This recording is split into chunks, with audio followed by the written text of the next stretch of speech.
বাচ্চার খাবারে টক দই রাখা কেন জরুরি এই ভিডিওটাতে সেটাই বলবো।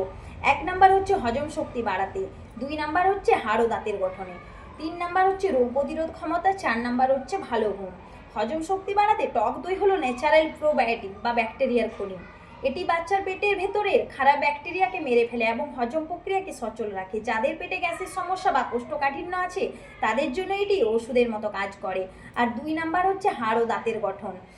বাচ্চার বাড়ন্ত বয়সে প্রচুর ক্যালসিয়াম প্রয়োজন। টক দইয়ে থাকা ক্যালসিয়াম এবং ফসফরাস বাচ্চার হাড় মজবুত করে এবং দাঁত উঠতে সাহায্য করে। 3 নাম্বার হলো রোগ প্রতিরোধ ক্ষমতা। টক দই বাচ্চার শরীরের ইমিউন সিস্টেমকে শক্তিশালী করে। যারা নিয়মিত টক দই খায় তাদের চট করে সর্দি, কাশি বা পেটের ইনফেকশন হওয়ার ঝুঁকি কমে যায়। আর 4 নাম্বার হলো ভালো ঘুম ও মেজাজ। টক দইয়ে থাকা ট্রিপ্টোফেন নামক অ্যামিনো অ্যাসিড বাচ্চার মস্তিষ্ককে শান্ত করে তোলে। যারা নিয়মিত টক দই খাওয়ায় বাচ্চাদের অনেক উপকার পাওয়া যায়। তো বন্ধুরা, ভিডিওটা কেমন লাগলো অবশ্যই জানাবেন। ধন্যবাদ সবাইকে।